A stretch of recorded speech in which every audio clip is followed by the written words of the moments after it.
राम, सभी को सादर नमस्ते जी। आप सभी का स्वागत है हमारे यूट्यूब चैनल वैदिक धर्म पर।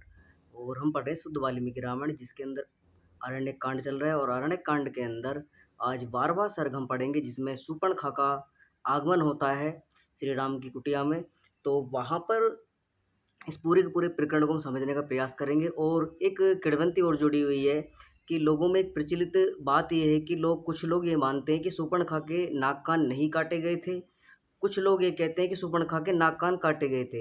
और उस पूरी की पूरी जो गलत धारणाएं लोगों के समक्ष बनी हुई है, उसको हम समझने का प्रयास करेंगे। क्या वास्तव में लक्ष्मण जी के द्वारा शूर्पणखा के नाक कान काटे गए थे या नहीं काटे गए थे? कुछ उदाहरण भी यहाँ पर दिए गए हैं, उससे पूरा का पूरा विवरण को हम समझने का प्रयास करेंगे और सिद्ध होगा कि काटे गए थे या नहीं काटे गए थे, या वैसे ही लोगों में प्रचलित है कि लक्ष्मण जी के द्वारा नाक कान काट दिए गए थे। और ये माना जाता है कि यानी 50% ये मानते हैं लोग कि काटे गए थे, 50% ये मानते नहीं काटे गए थे।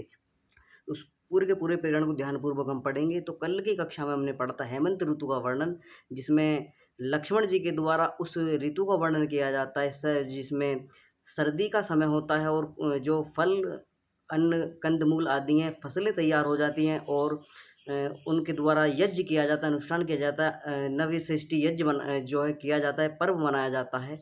उस पूरे के पूरे प्रकरण को हमने पूर्व की कक्षा के अंदर पढ़ा था और हमने देखा था कि दीपावली का जो पर्व है वो श्री राम के से जुड़ा हुआ नहीं है, श्री राम से भी पहले से ही चला हुआ रहा है, यानी आदि सृष्टि से वो पर्व चला हुआ आ रहा है। तो ये जो हमारे पर्व और त्यौहार हैं, इनका कहीं ना कहीं हमारे जो है जीवन से कुछ ना कुछ जुड़ाव है इनका, या प्रकृति से जुड़े हुए हैं, या अन्न या फसल से, या फूल कंदमूल, यानी प्रकृति से कहीं ना कहीं, या विज्ञान से जुड़े हुए पर्व हैं हमारे। तो हमारे पर्व जो हैं सनातन धर्म के, वो ऐसे ही व्यर्थ नहीं हैं, उनका कुछ ना कुछ हमारे जीवन से लेना देना है।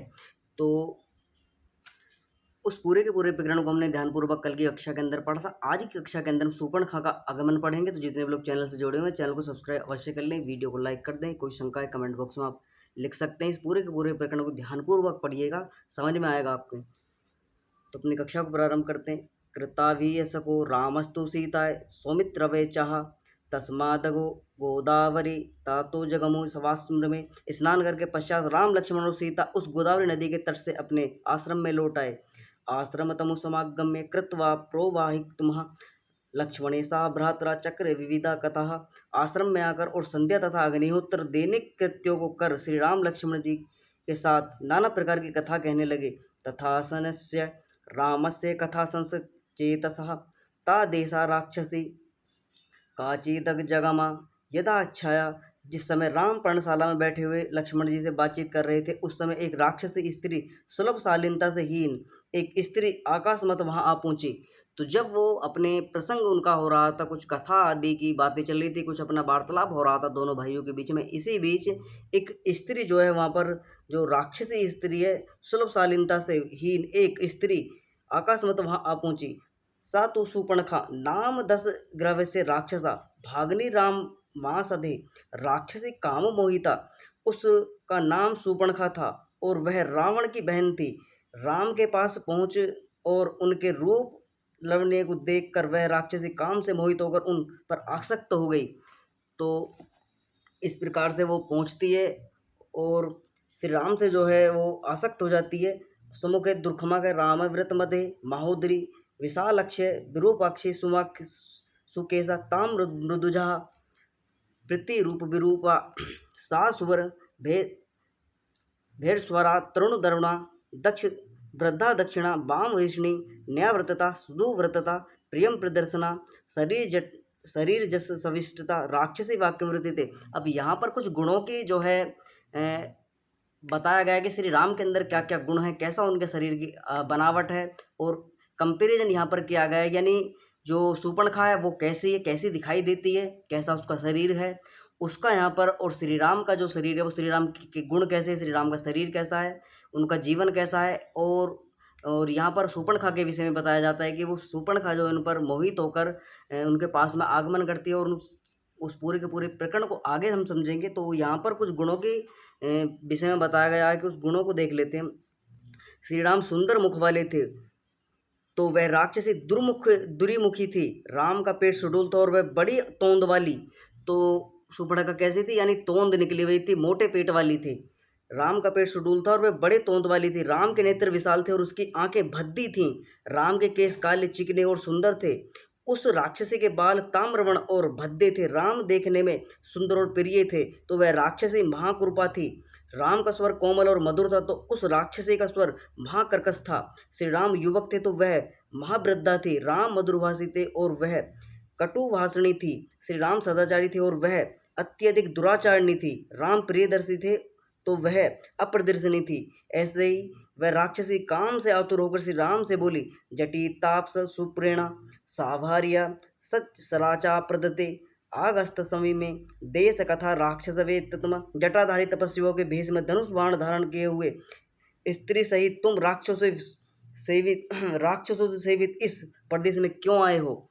तो वो परिचय यहाँ पर शूर्पणखा के द्वारा उनसे पूछा जाता है कि तुम इस स्त्री को लेकर जटा आदि बढ़ाकर धनुष सर्कस जो है धारण कर कर तुम इस वन में क्या कर रहे हो, जो राक्षसों से घिरा हुआ वन है, इस वन के अंदर तुम क्या कर रहे हो? अगला श्लोक है, एवामुक्तत्वा राक्षसी सुपर्णखा परंतपा ऋजुवावुदित्य सर्वमाख्यामा तमु पंचकर्म। राक्षसी सुपर्णखा के ऐसे कहने पर श्री राम ने सरल स्वभाव से अपना संपूर्ण वृत्तांत कहना आरंभ किया। तो यहाँ पर अपना वृत्तांत वहाँ पर प्रारंभ होता है। आसी दशरथो नाम राजा त्रिविदेश विक्रम तस्य महाग्रजे पुत्रो राम नाम जने श्रुतु।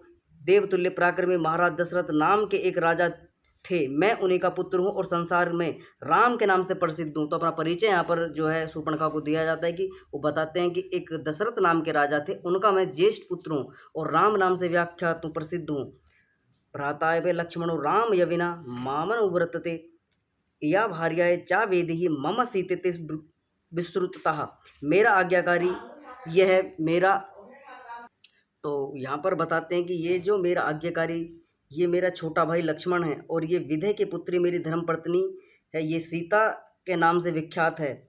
नियोगस्तु नरेंद्रस्या पितृमासुश्च यनित्रते धर्मार्थ धर्मकांक्षी चावना वस्तु में अगतते। अपने पिता सम्राट दशरथ और माता की आज्ञा से प्रेरित होकर मैं तप रूपी धर्म सिद्ध करने के लिए तथा पिताजी की आज्ञा पालन करने का आकांक्षा से इस वन में आया हूँ। तवा तो वेदुत्वा क्ष्मी काके तथा का कास्य वह यही वा कृत्रिमित्ते तवागते वो ही तत्वता। अब मैं तुम्हारा परिचय जानना चाहता हूँ। तुम बतलाओ कि तुम कौन हो, किसकी स्त्री हो अथवा किसकी लड़की हो, यह तुम किस लिए आई हो, इन सभी बातों का ठीक ठीक उत्तर दो।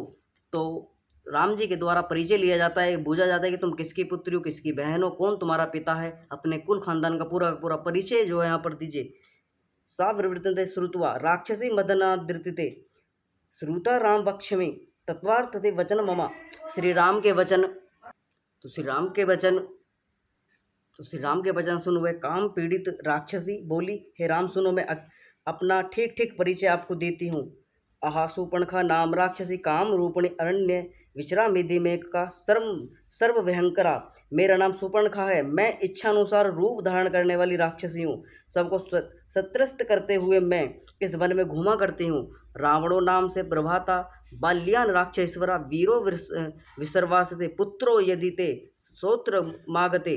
राक्षसों का राजा महाप्रकर्मी अत्यंत बलवान विसर्वा मुनि का पुत्र रावण मेरा भाई है। संभव है आपने उसका नाम सुना होगा।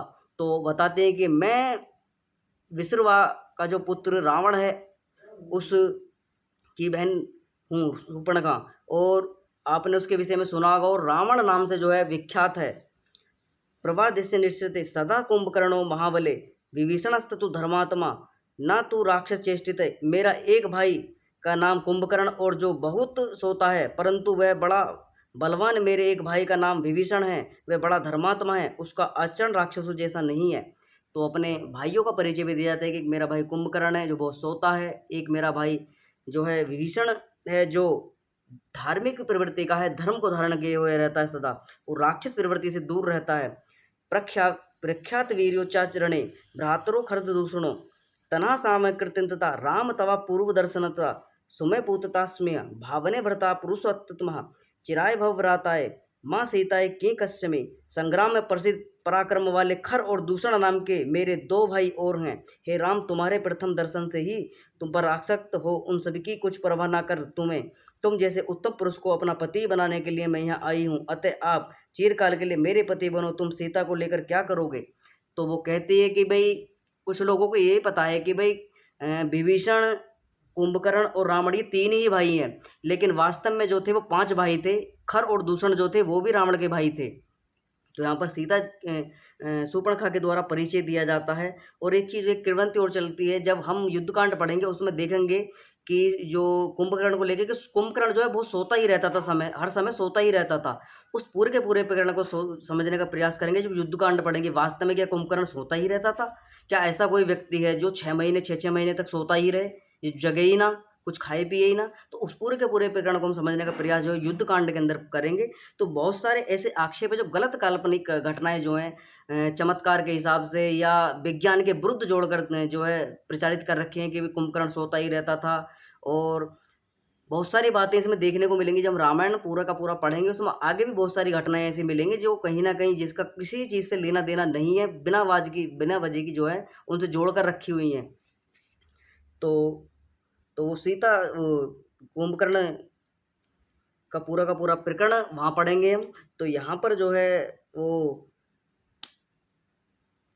शूर्पणखा जो है अपना परिचय देती हुई कहती है कि भाई देखो मेरे 5 भाई हैं, 3 रावण, विभीषण और कुंभकर्ण, और 2 भाई और हैं खर और दूषण, ये भी मेरे 2 भाई हैं जो इसी वन में रहते हैं। तो आगे श्लोक आया, विकृता च विरूपा चा न छेय सदृशी तवा हेमा वनुरूपा ते भार्य रूपण पश्चिमामा। हे यह है सीता विकराल और क्रूप है, आप अतः आपके योग्य नहीं है। सौंदर्य की दृष्टि में मैं ही आपके अनुरूप हूँ, आप मुझे अपनी पत्नी ही समझे। तो वहाँ पर शूर्पणखा के द्वारा प्रस्ताव रखा जाता है कि तुम्हारी पत्नी जो है इतनी सुंदर नहीं है, तुम इसका त्याग कर दो और मैं तुम्हारे योग्य हूँ, मैं सुंदर हूँ, मुझसे विवाह करो। तो इस तरीके का प्रस्ताव जो है शूर्पणखा के द्वारा श्री राम से रखा जाता है। इमा विरूपमास्तति करला निर्णयता दौर में अने अनेता सह भ्रात्रा वक्षमास्मि मनुष्मः। इस कृपा कुलटा विकाटकार और थलथल तोंद वाली मनुष्य सीता को मैं तुम्हारे इस भाई के साथ खा जाऊंगी। तो यहाँ पर कुछ बातें जो है शूर्पणखा के द्वारा बोली जाती है, यानी जो गुण उसके अंदर थे, मोटी तोंद वाली शूर्पणखा थी और बोला किसको जाता है? सीता जी को, कि तू मोटी तोंद वाली है और कुलटा है, विकटार है। तो इस प्रकार के आक्षेप लगाए जाते हैं जिससे श्री राम उससे कटें। लेकिन श्री राम तो दृढ़ और पतिव्रता और पत्नी धर्म में अपने आरूढ़ थे। तो इस प्रकार से उनके द्वारा पूरा का पूरा विवरण उनको पता था, सत्यता पता थी। लेकिन जो है अपने गुणों को छुपाने के लिए, अपने अवगुणों को छुपाने के लिए शूर्पणखा के द्वारा ये बातें जो है सीता जी से बोली जाती हैं। इत्वा मुक्तत्वा ककुस्तुते परास्य मदिरक्षणमा इदा वचनमा सुमहर्वे वक्तु वाक्य विरसारदे। शूर्पणखा के ऐसे कहने पर वाक्य विशारद राम ने मंदोत आंखों वाले राक्षसी से मुस्कुराकर यह कहना आरंभ किया। तो मुस्कुराकर कुछ बातें बोली जाती हैं, कुछ बातें शूर्पणखा को बोली जाती हैं। तो यहाँ से प्रारंभ होता है उसके नाक कान काटने की प्रक्रिया। उसका प्रसंग जो यहाँ से प्रारंभ होता है वो हास्य पद जो है कुछ वाक्य बोले जाते हैं और उसको कुछ बातें ऐसी बोलकर लक्ष्मण जी के पास में भेज दिया जाता है कि भाई मैं तो शादीशुदा हूँ और मेरे साथ में तो स्त्री भी। इस प्रकार के विवरण जो है बोले जाते हैं। और कुछ यहाँ पर आगे इस श्लोक में सुनने को मिलेगा, कृतदारोष्मा भवती भार्य दयिता मम तद्वानिते नृणा सुख दुखा सप सस्पनतः। हे देवी मैं तो विवाहित हूँ और ये मेरी पत्नी मुझे प्रिय बहुत है। तुम्हारी जैसी स्त्री के लिए शोध का होना बहुत बड़ा ही दुखदायी होगा। अनुजस्तत्वा मैं भ्राता शील्यवान प्रतिदर्शना श्रीमान कृत्यदर्शेर लक्ष्मणो नाम वीर्यवान। यह मेरा छोटा भाई लक्ष्मण सुंदर, चरित्रवान, तेजस्वी और महाप्रकरणी है और इस समय इसके पास स्त्री भी नहीं है। तो वास्तव में उनके पास में स्त्री नहीं थी, बात ठीक है, क्योंकि उनकी पत्नी जो थी वो घर पर थी, वो जंगल में जो है विचरण करते हुए श्री राम की रक्षार्थ में आए हुए थे। तो इस प्रकार का हास्य पद बोला जाता है उनका। लेकिन श्री राम का उद्देश्य ये नहीं था कि वो शूर्पणखा से उनका विवाह करा दें, उनको स्त्री रखने के लिए उत्साहित करें, इस प्रकार का नहीं। लेकिन कुछ प्लानिंग उनकी थी जिस तरीके से वो जाए और अपने जैसा प्रस्ताव उसने जो है राम के समक्ष रखा था, इसी तरीके का प्रस्ताव जो है वो जाकर रखती है। वो आगे घटना किस प्रकार से घटती है, जो लक्ष्मण जी के द्वारा नाक कान जो है यहाँ पर काटे जाते हैं और कुछ लोग ये कहते हैं नहीं काटे जाते, वो आगे कक्षा में हम पढ़ेंगे। अगला श्लोक आया है, अपूर्वे भार्य चार्थ चथार्थति तरुणा प्रिय दर्शना अनुप्रश्यते ता भ्राता रूपस्य भविष्यति, चिरकाल से इसे स्त्री अत्यंत रूपवान और तरुण भी है, तुम्हारे सौंदर्य को देखते हुए तुम्हारे अनुकूल पति होगा। तो श्री राम कहते हैं कि भाई इसके पास में स्त्री नहीं है, अब तुम जो है ये चिरकाल तक तुम्हारा पति बनने के लिए जो है योग्य है, अनुकूल होगा।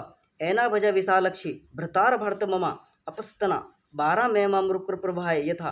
हे विशाल नेत्रों वाले, तुम मेरे इस भाई को अपना पति बनाकर इनकी इसकी सेवा करो। हे 12 इसे अपना पति बनाने से तुम्हें सौत का दुख भी नहीं होगा और तुम इसके साथ उसी प्रकार सुखपूर्वक जीवन निर्वाह करो सकोगे जिस प्रकार सूर्य किरणें दीर्घ काल तक मेरु पर्वत के पास रहती हैं। इति रामेण सा प्रोक्तता राक्षसी काम मोहिता विसृज्य राम सहसा ततो लक्ष्मणा विरते। श्री राम के ऐसे कहने पर काम से पीड़ित वह राक्षसी तुरंत राम को छोड़ लक्ष्मण जी के पास जाकर बोली।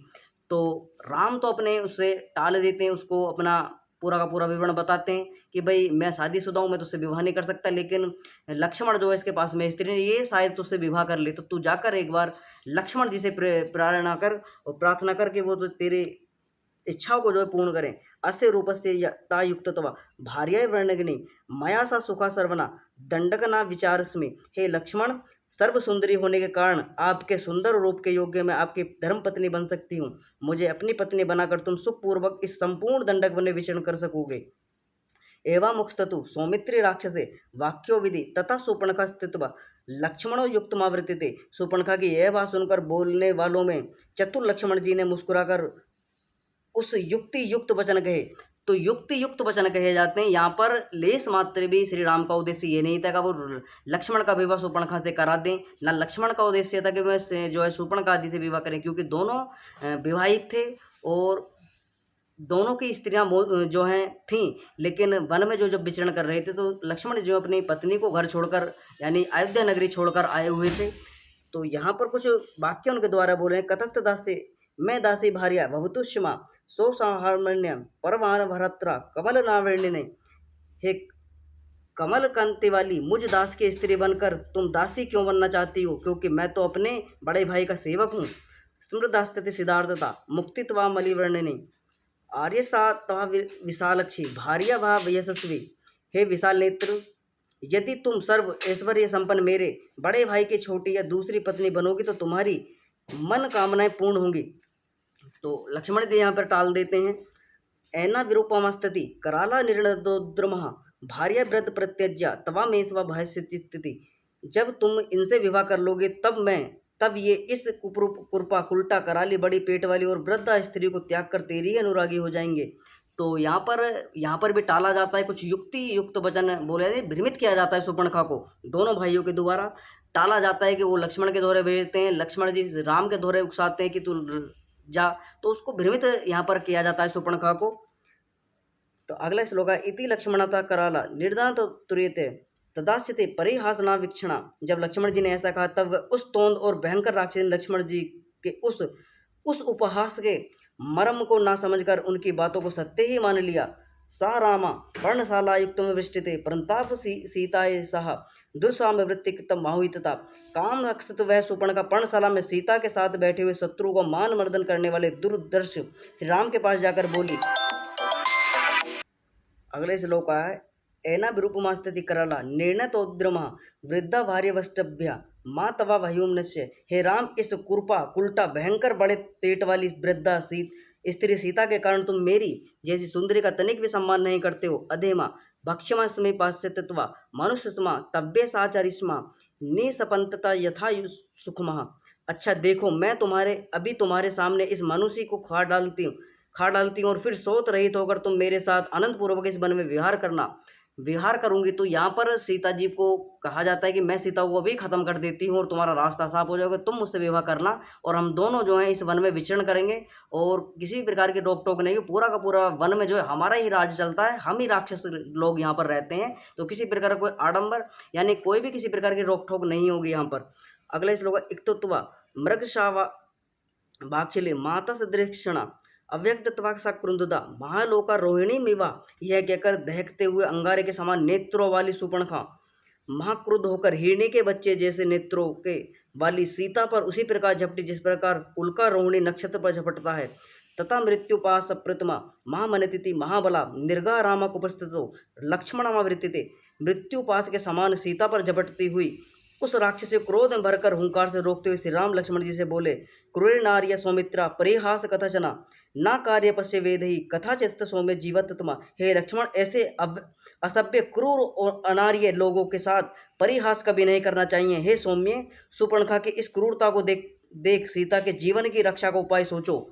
तो यहाँ पर कहा जाता है कि भी ऐसे राक्षस प्रवृत्ति के लोग और जो दस्यु हैं यानी जो अनार्य हैं, आर्य कौन है, जो ब्राह्मण क्षत्रिय वैश्य शूद्र, ये चारों वर्ण जो हैं आर्य गिने जाते हैं। लेकिन जो मांस खाते हैं, दुराचार करते हैं, व्यभिचार करते हैं, मदिरा पीते हैं, मनुष्यों की हत्या करते हैं, जीव जंतु पशु पक्षी आदि को मारते हैं, ऋषि गणों की हत्या करते हैं, यानी कि जितने भी हत्या करने वाले और मांस खाने वाले, प्राणियों को सताने वाले जो कार्य करते हैं उनको दस्यु कहा गया है। तो ऐसे दस्यु प्रवृत्ति के लोगों को यहाँ पर कहते हैं श्री राम, हे लक्ष्मण, ऐसे असभ्य यानी कि ऐसे असभ्य क्रूर अनार्य लोगों के साथ में परिहास समझौता करना, उनके साथ में हंसी मजाक करना ठीक नहीं है, कभी परिहास कभी करना नहीं चाहिए। हे सौम्य, सुपर्णखा की इस क्रूरता को देख सीता के जीवन की रक्षा को उपाय सोचो। तो श्री राम कहते हैं कि सीता के जीवन की रक्षा को उपाय सोचो। इमा विप्र बिरु मापस्थितमात्मनः मोदीरमा राक्षसी पूर्वाग्रा विरूपे तुम्हार्ष से। हे नरकेसरी, रूप रहित उल्टा अत्यंत मत वाली और बड़े पेट वाली इस राक्षसी का अंग भंग करके तुम इसे और भी क्रूप बना दो। तो यहाँ पर आज्ञा किसके द्वारा जाती है? श्री राम के द्वारा आज्ञा दी जाती है। और हम समझेंगे कि वास्तव में जो है सुपर्णखा के नाक कान जो है काटे गए थे। कुछ लोग ये कहते हैं नहीं काटे गए, तो उसमें कारण भी है। यहाँ पर याज्ञवल्क्य की स्मृति का एक श्लोक भी यहाँ पर दिया गया, उस श्लोक के माध्यम से सिद्ध भी किया गया है कि ऐसी स्त्री के विषय में जो इस प्रकार से वो पूरा का पूरा विवरण हम सुनेंगे। पहले आगे इस जो है श्लोक को पढ़ लेते हैं। क्रूप बना दो, तो यहाँ पर आज्ञा जो है श्री राम के द्वारा दी जाती है। अगला श्लोक है, इत्युक्त्वा लक्ष्मणस्ते क्रुद्धो रामस्य पश्यते उदारदत्तो खड़के विच्छते कर्णांश में महाबला। श्री राम के ऐसे कहने पर बलशाली लक्ष्मण ने क्रुद्ध हो मयान से तलवार निकालकर राम के देखते देखते उस राक्षसी के नाक और कान काट डाले। तो यहाँ पर देखते देखते ही श्री राम की आज्ञा देने की मात्र की देर थी, लक्ष्मण जी ने पैनी चमकती तलवार जो है मयान से निकाली और सुपर्णखा के नाक और कान जो है दोनों काट दिए।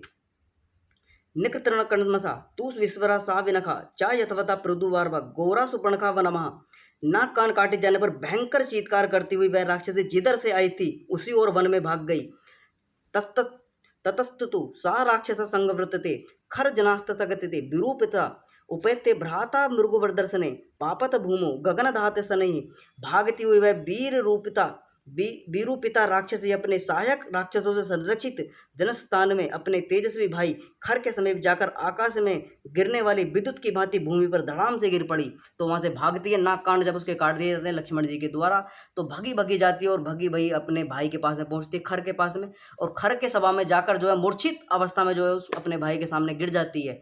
तो ये प्रकरण पूरा का पूरा पढ़ा। अब हम ये देखेंगे कि क्या ये नाक कान काटना शास्त्र के जो है अनुकूल है या विपरीत है। तो इस पूरे के पूरे प्रकरण को हम देखेंगे, क्योंकि कुछ लोगों की ये मत चलता है कि भाई स्त्रियों पर हाथ उठाना नहीं चाहिए, जबकि शास्त्र क्या कहता है और क्या वहाँ पर जो है योग्यताएं क्यों उठाना नहीं चाहिए और कहाँ उठाना चाहिए, ये भी शास्त्र के अंदर दिखाया गया है, बताया गया है कि कैसे स्त्रियों को दंड देना चाहिए। यहाँ पर स्पष्ट वर्णन जो है महाभारत के अंदर भी मिलता है, रामायण के अंदर भी मिलता है। तो इस पूरे के पूरे प्रकरण को हम अब समझेंगे।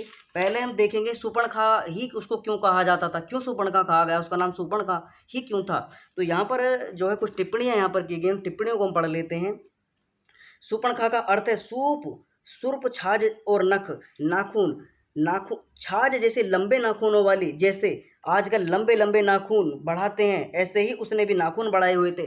छाज यानी वो छाज मट्ठा वाला छाज नहीं, छाज यानी जिससे हम अनाज आदि फटकते हैं, सफाई आदि करते हैं, इस तरीके के लंबे लंबे नाखून जो है उस स्त्री के बढ़े हुए थे। यानी सुपर्णखा जो थी ऐसे से लंबे लंबे नाखून, चौड़े चौड़े नाखून उसके बढ़े हुए थे, इसलिए उसको सुपर्णखा नाम दिया गया है। तो ऐसे भयंकर क्रूप रूप धारण करे हुए थे, लंबे लंबे बाल और ये भयंकर काला शरीर, उसका तोंद आदि निकली हुई, क्रूप शरीर पूरा का पूरा, एक जिसे देखते ही व्यक्ति जो है डर जाए ऐसा भयानक शरीर उसने बना रखा था अपना। लेकिन ये यहाँ पर किसी भी तुम्हें रामायण में और महाभारत में देखने को नहीं मिलेगा कि राक्षस इस प्रकार के होते थे, लंबे लंबे दांत होते थे और 10-10 सिर हुआ करते थे, उनके आँखें हुआ करती थी और इस प्रकार के हाथ बहुत सारे हुआ करते थे, उड़ा करते थे और इधर-उधर जो है एकदम गायब हो जाया करते थे, तो इस प्रकार का देखने को नहीं मिलेगा। हाँ, कुछ उस समय पर रूप आदि बदलने का प्रकरण जो है उसमें मारीच आदि के द्वारा देखने को मिलेगा। जब हिरण आदि का प्रसंग आएगा उसमें पढ़ने को मिलेगा किस प्रकार से जो कला आज भी देखने को मिलती है। कुछ लोगों के अंदर ये योग कला होती है कि वो अपने शरीर को जो है किसी भी आकार में जो है बदल देते हैं, किसी भी आकार में जो ढाल सकते हैं। तो ये कुछ क्रियाएँ होती हैं शरीर की, जन्माष्टमी जिसको कहते हैं, जिनको जो प्राणायाम आदि करते हैं उनको कुछ ना कुछ क्रिया ऐसी आती हैं, देखने को मिलता है जिसके कारण वो शरीर को किसी भी अवस्था में जो ढाल सकते हैं। तो प्रकरण आगे देखने को मिलेगा। तो उसको शूर्पणखा क्यों कहा गया था, जैसे उसने अपने बड़े-बड़े बाल कर रखे थे, नाखून बढ़ा रखे थे, तो बहुत सारे ऐसे उदाहरण यहाँ पर देंगे जिसके कारण उसको शूर्पणखा का नाम दिया गया था। आगे अब हम देखेंगे कि कुछ लोग ये कहते हैं कि भाई उसके नाक कान नहीं काटे गए, तो वो तो हमने देखा कि नाक कान काटे गए थे और वो सिद्ध भी किया गया है कि नाक कान काटने का कारण क्या था। एकात्रदार शब्द का अर्थ अविवाहित करना ठीक नहीं, एकार्थदार्थ का अर्थ गोविंद राज ने असकृतदार किया है, यही ठीक भी है। असकृतदार का अर्थ है जिसकी स्त्री साथ में नहीं अथवा स्त्री से हीन। तो वहाँ पर देखने को मिला था कि श्री राम कहते कि भाई इसकी स्त्री इस समय इसके साथ नहीं है तो तू इससे विवाह कर सकती है। तो यहाँ पर भी टिप्पणी में भी यही बातें लिखी हुई हैं कि वो कहते हैं कि जिसकी स्त्री साथ में नहीं अथवा स्त्री से हीन है। यहाँ कुछ लोग श्री राम के चरित्र पर आक्षेप करते हुए कहते हैं कि श्री राम ने राक्षसी से झूठ क्यों बोला, श्री राम सत्यवादी थे, परंतु उस कृपा और विकराल राक्षसी के प्रणय निवेदन पर श्री राम को भी विनोद सूझा और उन्होंने कह दिया कि लक्ष्मण अर्कदार और इससे विवाह करने पर तुम्हें अभी शोध का दुख नहीं होगा। विनोद श्री राम के स्वभाव का एक अंग था। जिस समय वह अपनी प्रसंपत्ति का दान कर रहे थे उस समय त्रिजट नामक ब्राह्मण से भी उन्होंने मजाक किया था। यह भी वह शूर्पणखा से विनोद ही कर रहे थे, परंतु वह राम के विनोद को समझ न सकी। यह बात इसी मार्ग से श्लोक 39 में स्पष्ट की गई है। तो यहाँ पर जब श्री राम जब वनवास जा रहे थे तो वनवास के समय उन्होंने पूरा का पूरा दान आदि किया था, तीनों ने मिलकर, सीता, लक्ष्मण और राम जी के द्वारा दान किया जाता। तो एक त्रिजट नाम का ब्राह्मण था, तो एक वहाँ पर मजाक की गई थी, एक उससे कहा जाता है एक त्रिजट से कि भाई ये लाठी है और जहाँ तक तू इस लाठी को फेंकेगा उतना दान मैं तुझे दूंगा। तो इस प्रकार का एक मजाक जो है त्रिजट ब्राह्मण के साथ में भी किया गया था। जब अयोध्या से प्रस्थान कर रहे थे वन के लिए, दान आदि दिया जा रहा था, तो वहाँ पर उस ब्राह्मण ने जो है अपना डंडा फेंकता है घुमाकर, वो सरयू नदी के पास में जाकर जो है पड़ता है। तो उस वहाँ पर जो है वो कहते कि भाई मेरा ब्राह्मण जी ऐसा लेस मात्र भी उद्देश्य नहीं था कि मैं तुम्हारी परीक्षा लूँ, लेकिन मैं तो एक हास्य पद आपके साथ में देख रहा था, मजाक कर रहा था, लेकिन मैं दान तो आपको देता ही, आप ब्राह्मण हो, आपका उत्तरदायित्व बनता है दान लेने का, आपकी योग्यता है दान की। तो वहाँ पर जो है ये उदाहरण भी यहाँ पर दिया गया। तो ऐसा मजाक जो त्रिजट ब्राह्मण के साथ भी किया गया था। तो ऐसी मजाक जो है शूर्पणखा के साथ में भी कहते हैं, लेकिन लेस मात्र भी उद्देश्य ये नहीं था कि भाई वो लक्ष्मण से विवाह करने के लिए, उकसायों से विवाह करने के लिए कहें। आगे एक और टिप्पणी की गई है, इसमें तत्वा सा मुस्कुराकर इन शब्दों से स्पष्ट है कि लक्ष्मण जी भी शूर्पणखा से विनोद ही कर रहे थे। श्लोक 32 और 33 में हमने पढ़ा था, से यह बात और भी पुष्ट होती है कि 22वें श्लोक में राम ने भी प्रहास से मुस्कुराकर ही कहा था कि इन सभी संदर्भों से स्पष्ट है कि श्री राम और लक्ष्मण उसी राक्षसी के साथ विनोद कर रहे थे, यानी हास्य मजाक कर रहे थे। किसी भाषा के कवि ने इस घटना का चित्रण इस रूप से प्रस्तुत किया है कि जब शूर्पणखा राम को छोड़कर लक्ष्मण जी के पास पहुंची, तब लक्ष्मण जी ने उसे माता कहकर संबोधित किया। वे राक्षसी इस संबोधन से चकित होकर पूछने लगी। यह सुन लक्ष्मण जी ने उत्तर दिया, सोच कहूँ सो तोहे निश्चारी, तू मेरी माता भई तभी ते, काम के भाव धरे मन में, राम के तीर गई जभी तेरे। तो यहाँ पर कुछ श्लोक यानी कुछ कवि के द्वारा व्याख्यान किया गया है।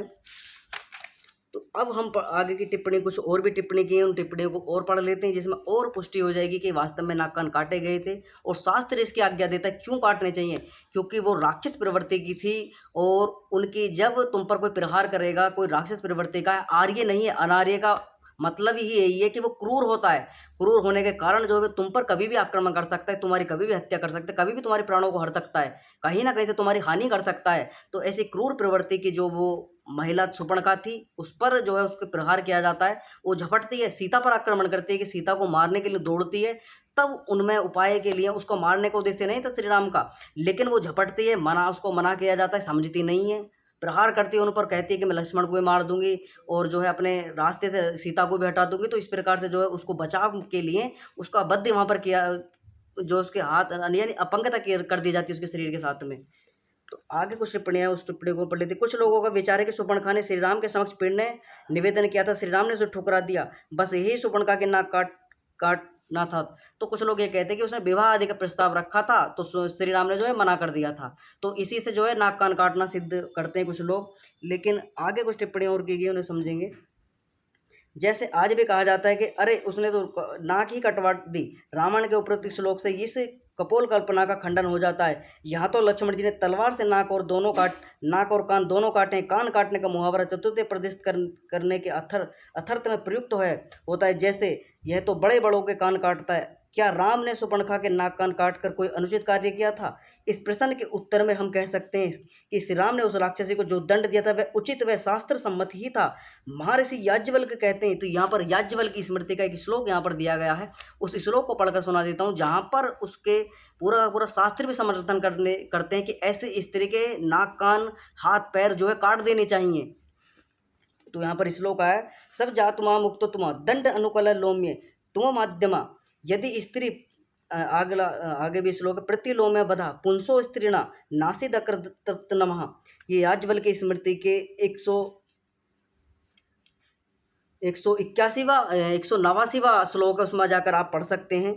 यदि स्त्री पुरुष एक दूसरे की इच्छा के बिना धींगा मस्ती से स्वर्ण यानी अपने ही कुल में, यानी जोर जबरदस्ती से अपने ही कुल यानी कि एक कुल में जो है विवाह करने को अगर जोर जबरदस्ती करें तो ऐसे स्त्री और पुरुष को दंड देना चाहिए। तो यहाँ पर विधान किया गया है कि जो ऐसे स्त्री पुरुष जो अपने ही कुल खानदान में विवाह करने के लिए कहते हैं कि भाई हम अपने कुल खानदान में विवाह करें, तो ऐसे स्त्री और पुरुष को दंड देना चाहिए। आगे लिखा है, स्वर्ण में विवाह करना चाहे तो उन्हें उत्तम दंड कठोरतम दंड देना चाहिए। यदि वे अपने से हीन वर्ण में अनुलोम विवाह करना चाहें तो भी मध्यम दंड, और यदि अपने से उच्च वर्ण में प्रतिलोम विवाह करना चाहें तो पुरुष को वध दंड देना चाहिए और स्त्री के नाक कान काट लेने चाहिए। तो ये कौन समर्थन करता है? याज्ञवल्क्य की स्मृति समर्थन करती है इसका। तो यहाँ पर कहा गया है कि ऐसा ही कार्य जो है शूर्पणखा के द्वारा किया जा रहा था। वो अनार्य थी, राक्षस प्रवृत्ति की थी, मांस आदि खाया करती थी, लोगों को परेशान दुराचार व्यभिचार आदि किया करती थी, उनकी हत्या करने के लिए सदा आतुर रहा करती थी। आगे बताया कि शूर्पणखा विधवा थी और पुरुषवंशी रावण की बहन थी। वह शास्त्र मर्यादा के विरुद्ध क्षत्रिय राम से प्रतिलोम विवाह करना चाहती थी, अतः श्री राम ने उसे जो दंड दिया वह सर्वथा उचित ही था। तो शूर्पणखा का ऐसा नहीं था, शूर्पणखा विवाहित थी, उसके पति की जो है मृत्यु हो जाती है और विधवा थी वो। तो यहाँ पर बताया भी गया है कि वो श्री राम के उनके मन के विरुद्ध जाकर, उनके शास्त्र के विरुद्ध जाकर, क्योंकि वो पतिव्रता थी, उनकी शादी हो चुकी थी, मना करने पर भी नहीं मान रही थी और जबरदस्ती उनके साथ में कर रही थी, इसलिए जो है उसका नाक कान यहाँ पर लक्ष्मण जी के द्वारा काट दिए जाते हैं और शास्त्र उचित कहता है इसको, वो काटे गए थे इस समय पर। तो इस पूरे के पूरे प्रकरण को आपने ध्यानपूर्वक जो है पढ़ा, समझ में आया होगा। ये वास्तव में सत्यता है, लक्ष्मण जी के द्वारा नाक कान काटे गए। शास्त्र भी उसका जो है प्रमाण भी यहाँ पर देगा, वेद भी कहता है कि ऐसे स्त्री जो दुराचारी व्यभिचारी है और जो है इस प्रकार के कृत्यों में लिप्त है, उसके नाक कान हाथ आदि काट देने चाहिए, अपंगता कर दी जानी, मृत्यु दंड भी का भी विधान दिया गया है। तो यहाँ पर पुरुष के लिए भी कहा गया है याज्ञवल्क्य के स्मृति में, तो ऐसा पुरुष कोई करता तो उसको मृत्यु दंड देना चाहिए, उसको वध कर देना चाहिए। तो ये पूरा का पूरा प्रकरण आपने ध्यानपूर्वक पढ़ा, समझ में आया। आज की कक्षा को विराम करेंगे। सभी को सादर नमस्ते।